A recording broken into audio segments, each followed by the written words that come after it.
Bismillahirrahmanirrahim. Assalamualaikum warahmatullahi wabarakatuh. Ya, terima kasih nih Dokter Abi, sama-sama pendidikannya di Unpad. Ada Dokter Irawan, penguasa Palembang, ada Dokter Rizal Sanim, guru penguji tesis saya waktu ngambil OKO di Bandung. Beliau baik sekali, alhamdulillah.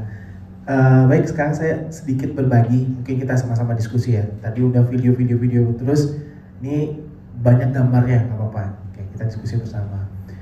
Jadi kenapa AVM? AVM ini sebetulnya insidennya itu tidak banyak, tapi sekarang dengan makin tingginya angka seksio, itu ternyata AVM itu mulai tinggi insidennya, dan seringkali terlambat didiagnosis.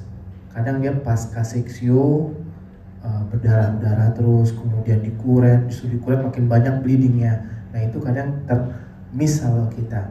Memang dia tidak tinggi, tapi sekali pas kebetulan kena dengan kuretase, AVM-nya itu bisa bleeding yang masif ya. Bisa next ya. Oke, berdasarkan definisi apa itu AVM? AVM itu arteri venous malformation. Jadi pada kondisi normal, arteri itu dia akan masuk kapiler dulu di jaringan, baru masuk ke vena. Nah, ada perbedaan struktur antara arteri dan vena. Kalau arteri kan dindingnya tebal, ada muskularnya. Kalau vena dia tipis, didesain untuk tekanan yang rendah. Sementara kalau arteri tekanannya tinggi. Nah, pada beberapa kondisi tidak berjalan seperti itu. Jadi arteri langsung masuk ke vena. Akibatnya apa? Vena itu akan menerima tekanan arteri yang dia tidak didesain untuk tersebut, sehingga dia cenderung ruptur, berdarah dan lain-lain ya. Oke, slide yang sebelumnya, sorry, yang ini ya.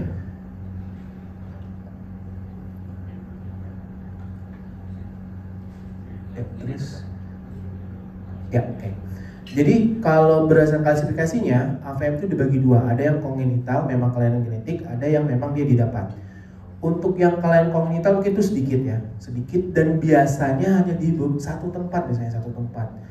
Dan itu memang pengaruh dari genetiknya. Sekarang yang tinggi itu adalah AVM yang didapatkan.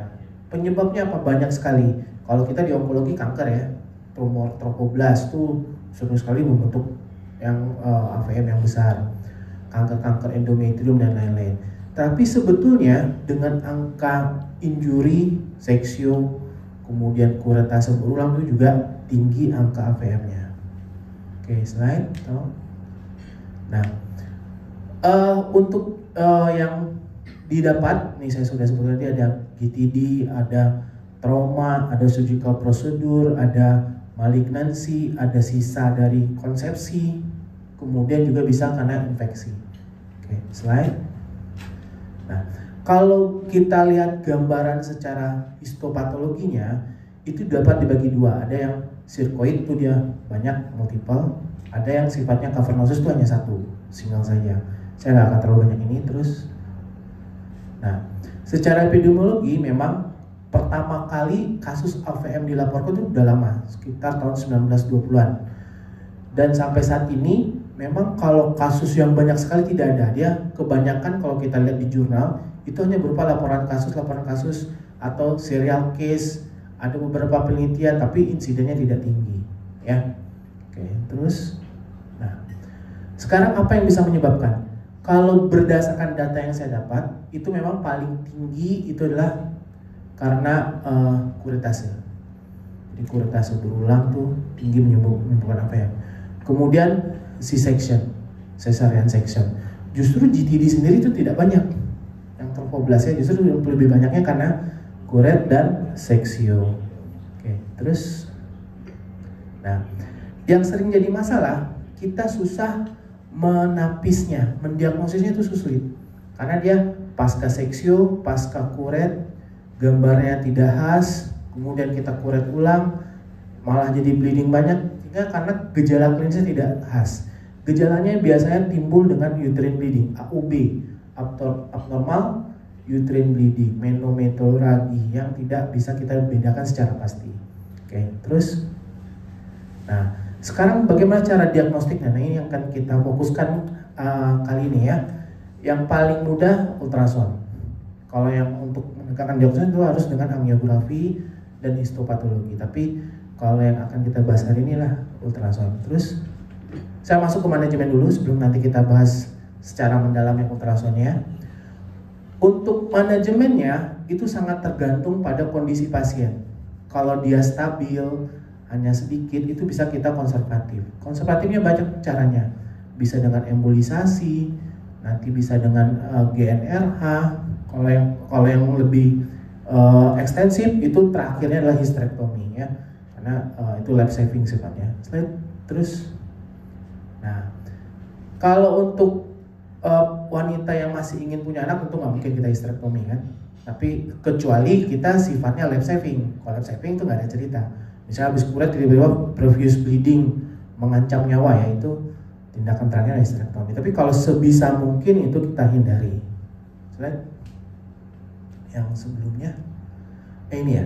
Nah sekarang, nah ini yang konservatif ya. Konservatif tuh salah satu yang paling banyak digunakan kalau baca di jurnal justru itu GnRH. Jadi dengan GnRH ditekan hormonnya, diharapkan nanti dia akan mengalami resolusi sumpuntan dari AVM-nya tersebut. Oke, yang lain bisa dengan danazol dan methotrexate lain itu ada, tapi yang justru yang paling tinggi itu penggunaan GnRH. Terus slide. Kalau kita ada fasilitas, mungkin ini lebih baik. Jadi kita dengan angiografi dilihat mana yang vaskulernya memang ada AVM, diembolisasi di sana. Itu lebih baik lagi. Oke, slide. Ini contohnya pada yang gambar sebelah sini, ini pada kondisi yang belum diembolisasi. Kemudian setelah diembolisasi kita bisa lihat langsung dia berkurang NET-nya, ME ya. Jadi dengan embolisasi kita bisa mendeteksi secara jelas mana vaskuler yang mengalami AVM. Misalnya disumbat sehingga AVM-nya akan meresolusi. Oke, terus slide. Nah, sama dengan ini juga ya. Jadi awalnya nih rumak kan banyak ya. Setelah embolisasi dia resolusi bersih. Ya, oke, slide. Terus terakhir kalau nggak juga bisa itu dengan terapi yang terakhir ya, hysterectomy. Tapi ini hanya sebenarnya kalau sudah tidak bisa dengan konservatif. Slide. Oke. Nah, ini yang paling penting. Ultrasound, bagaimana kita mendeteksi secara dini. Kenapa ultrasound penting? Karena dengan penggunaan ultrasound ini kan sekarang sangat masif ya. Sekarang siapa sih SPOG yang nggak punya USG atau tidak punya fasilitas USG? Semuanya punya ya. Jadi USG-nya pun bukan USG khusus, tidak. USG yang kita biasa gunakan sehari-hari itu bisa kita gunakan untuk deteksi dini AVM. Terus, oke, saya coba mencari jurnal-jurnal terbaru bagaimana sih pengenangan diagnostik USG untuk AVM. Saya dapatkan satu yang dia membahas secara systematic review. Jadi systematic review ini dia kumpulkan seluruhnya, dilihat secara review secara sistematik. Ini dari Spanyol ya, tahun 2023 nya baru sekali tahun lalu ya. Oke, slide. Dia sudah mengumpulkan, ternyata ini ada 21 studi. Kalau kita perhatikan, kebanyakan itu sifatnya retro atau case series. Artinya apa? Memang sendiri tidak banyak. Untuk mengkonfirm diagnosisnya, seluruhnya itu masih menggunakan angiografi, histo-PA atau MRI untuk mengkonfirm diagnosisnya ya. Nah, sekarang apa yang diperiksa saat dengan USG-nya? Kalau kita lihat, grayscale-nya seluruhnya diperiksanya. Grayscale itu yang biasa 2D hitam putih, grayscale. Kemudian dia juga menggunakan Doppler, apakah itu dengan color atau spektral untuk lihat velocity-nya, dan juga dia hitung nilai velocity tadi ya. Oke, terus slide. Dari Doppler itu ternyata banyak juga yang diperiksanya. Hampir seluruhnya itu menghitung PSF-nya, peak systolic velocity. Jadi ini sangat penting untuk diagnosis dari AVM ya. Ada juga yang menghitung resistensi indeks, tapi tidak seluruhnya. Tapi yang seluruh diperiksa adalah PSF-nya, peak systolic velocity-nya. Oke, terus slide. Nah, hampir seluruhnya menggunakan USG transvaginal. vaginal, karena itu lebih detail di bawah ya untuk daerah uterus. Oke, slide selanjutnya. Oke, nah sekarang apa yang harus kita lihat di grayscale? Ini yang agak sulit ya. Kadangkala gambarannya itu tidak khas, dan antara yang kita prop transversal dengan longitudinal tuh akan berbeda. Maka kalau akan memeriksa itu jangan satu tipe aja longitudinal, tapi kita juga putar propnya sehingga menjadi transversal. Seperti gambar ini, kalau yang sebelah sini dengan ini tidak terlihat, mungkin ini saja agak kurang kelihatan kan, gak jelas. Tapi begitu kita putar propnya, kelihatan ada daerah hipoekoik. Kadangkala ini salah diartikan. Sebenarnya gambar hipoekoik itu secara subjektif itu menentukan di situ biasanya ada cairan, kan? Darah di sini. Cuman kan kita nggak jelas ini apa. Bisa infeksi, bisa miom, degenerasi kan. Nah, bagaimana caranya? Slide. Nah, kalau berdasarkan yang 21 penelitian tadi, dia mencoba menyimpulkan. Ternyata kalau yang grayscale, gambarannya itu kita bisa perhatikan gambaran yang struktur miometrium yang tidak normal.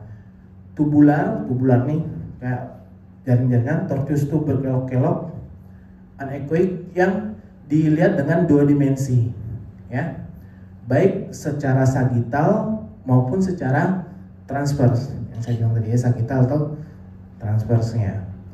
Tetapi ini sebetulnya menggambarkan secara subjektif adanya kondisi vaskular yang abnormal dari uterus. Nah, bagaimana cara membuktikan secara objektif? Kita kasih dia Doppler. Dopplernya kita hitung PSF-nya, peak systolic velocity-nya, aliran puncak saat sistolik itu berapa? Biasanya itu dalam berapa senti per second. Jadi kalau PSF-nya lebih dari 20 cm per second itu sudah masuk kriteria pada AVM. Yang jadi masalah, PSF ini berubah sedikit prop kita, berubah angle-nya, nilainya bisa berbeda-beda. Di beberapa tempat juga nilainya bisa berbeda. Makanya itu minimal diukur di 5 tempat yang berbeda. Dan pada kondisi spektralnya itu paling sempit. Biasanya diambil sekitar 2 mm. Dan diambil nilai PSF yang paling tinggi. Slide. Nah, apa itu Doppler? Ini sedikit tentang Doppler. Jadi kalau gambaran AVM secara umum dengan Doppler itu ada istilahnya gambaran color mosaic. Jadi color mosaic dia ada yang merah, ada yang biru nanti, kemudian ada pattern dari fireball kayak bola api, gak jelas banyak. Nah itu hati-hati, itu merupakan gambaran dari AVM-nya. Oke, slide. Nah, berdasarkan gambaran Doppler tadi bisa diklasifikasikan lagi nih. Kalau kita mau klasifikasikan, yang mengklasifikasikan yang mencoba itu Yakes. Jadi yang mencoba mengklasifikasikannya menjadi 4 tipe. Ada tipe 1, tipe 2, dibagi lagi 2A, 2B. Kalau tipe 1 tuh hanya direct saja dia, arteri langsung vena. Kalau tipe 2 nih dia tipe nidus di beberapa arteri, kemudian ada nidus yang gambaran fireball tadi, baru ada vena keluarnya. Kalau 2B nanti di vena keluarnya itu ada aneurismanya. Kalau tipe 3 dia langsung dari beberapa arteri, tidak membentuk nidus tapi langsung berupa aneurisma dari venanya. Dan terakhir tipe 4 tuh dia sudah infiltratif ke jaringan, udah nggak jelas lagi bentuknya. Itu tipe 4. Oke, slide. Nah, apa itu Doppler? Doppler tuh dia mencoba hasil gambaran dari gelombang suara yang ditangkap oleh probe pada kondisi objeknya itu bergerak. Kalau objeknya itu bergerak ke arah probe, dia menghasilkan gambar warna merah. Kalau dia menjauhi probe, dia warna biru. Jadi bukan berarti di gambaran itu merah tuh arteri, biru tuh vena, enggak. Ya, merah tuh menghadap ke arah probe, biru tuh dia menjauh. Oke. Terus slide. Nah ini contoh Doppler. Yang ini kalau yang merah dia mendekati, kalau yang biru dia menjauhi. Terus slide. Nah, ada lagi spektral. Spektral tuh kita kalau di obstetri mungkin pas ngitung denyut jantung bayi ya, spektral ya, duk. Tapi sebenarnya kalau di vaskuler kita bisa hitung. Jadi spektral tuh kita melihat gelombang dari perubahan gerakan cairan tadi yang kita hitung dengan Doppler. Kita bisa hitung berbagai macam variabel di sana. Salah satu yang paling penting adalah untuk AVM ya, adalah ini, peak systolic velocity. Nah ini sistoliknya, berapa aliran dia saat di puncak sistoliknya. Ya, kalau dia lebih dari 20 cm per detik, itu sudah masuk kriteria AVM. Ada lagi yang membagi kriteria AVM nih, ada yang dangerous, ada yang less dangerous, ada yang stable. Kalau yang dangerous tuh PSF-nya lebih dari 0,83 meter per detik. Itu yang sangat dangerous. Kalau less dangerous kurang dari 0,83, kalau yang stable itu kurang dari 0,4. Ya, 0,2 sampai 0,4 tuh stable. Less dangerous 0,4 sampai 0,83. Lebih dari 0,83 itu termasuk yang dangerous untuk yang AVM. Oke, slide. Nah, tadi udah banyak gambar-gambar, kita coba bawakan ke kasus sedikit ya. Kita diskusi bersama. Ini kasusnya memang bukan kasus saya, tapi saya ambil dari beberapa jurnal. Kita coba diskusikan. Jadi, ini gambaran grayscale. Kadang kita kalau hanya gambar ini nggak ngeh kan? Apalagi kalau transvaginal kecil, ini paling cuma infeksi atau miom, enggak. Jadi kalau hanya grayscale memang agak susah kita untuk melegakan diagnostiknya. Oke, terus slide. Nah, begitu kita menggunakan Doppler, kelihatan di sini ya, lebih vaskularnya itu betul-betul banyak. Gitu. Kalau sudah banyak kayak gini, trofoblast kayak gini juga ya. Tapi kalau trofoblast dia ada kan beta HCG tinggi. Ini kalau ini beta HCG-nya rendah. Ya.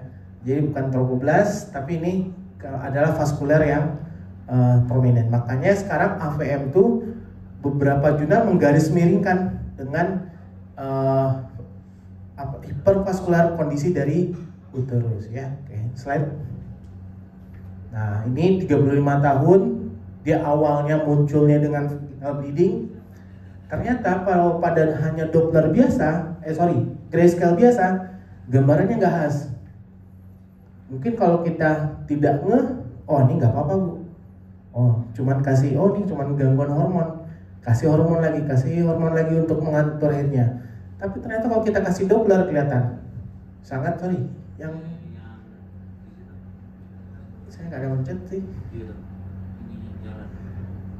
Terus yang gambar 4 oke. Tapi begitu kita kasih Doppler sangat ramai kan. Kalau kita masuk ke kriteria Yates-nya itu sudah Yates yang 4 karena strukturnya udah nggak bagus. Kita hitung PSF-nya, ternyata PSF-nya juga tinggi ya. Jadi itu sudah masuk kepada kriteria AVM. Terus slide. Sama, ini juga seperti itu. Kalau kita hanya hanya grayscale, ini kita bisa anggap macam-macam. Bisa hiperplasia, bisa sisa konsepsi, ya kan? Ini mungkin sisa abortus nih yang nggak bersih. Ya udah kuret, ternyata lagi dikuret profuse bleeding dia kan. Makanya kalau ada gambar-gambar seperti itu kasih Doppler, wah darahnya banyak. Gitu itu PSF, itu sudah masuk kriteria pada AVM. Oke, slide. Ini 27 tahun, ini yang agak case lengkapnya 27 tahun. Ini dirujuk karena adanya awalnya nih trofoblast ya. Beta HCG-nya tidak terlalu tinggi. Kemudian terus slide berikutnya. Ini kasusnya baru. Slide sebelumnya.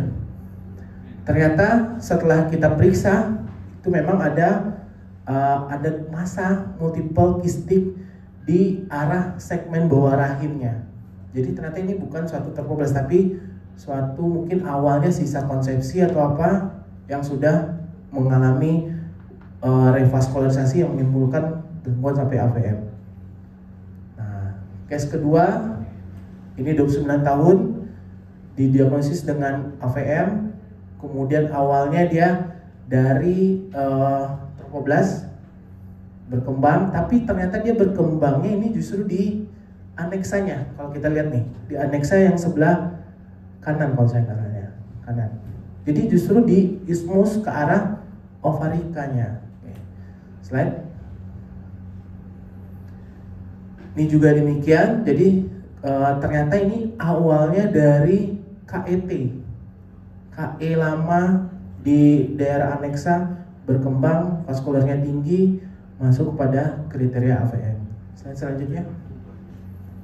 Nah ini pada kasus kehamilan di luka bekas insisi seksio. Jadi bisa ya, cesarean scar pregnancy. Jadi kalau kita lihat dia tidak berkembang, kalau hanya grayscale nggak jelas kan? Oh ini hanya sisa konsepsi, dikuret, bleeding banyak. Jadi biasakan gunakan Doppler, wah kelihatan. Ini di sekitar scar ada bleeding yang banyak, pembuluh darah yang aktif. Bisa kita hitung AVM-nya, bisa juga kalau USG-nya ada kita bisa gunakan 3D Doppler. Jadi bisa menggambarkan vaskularnya kemana sih, belok-beloknya itu bisa. Biasanya USG sekarang tuh sudah ada. Oke, terus ini juga demikian.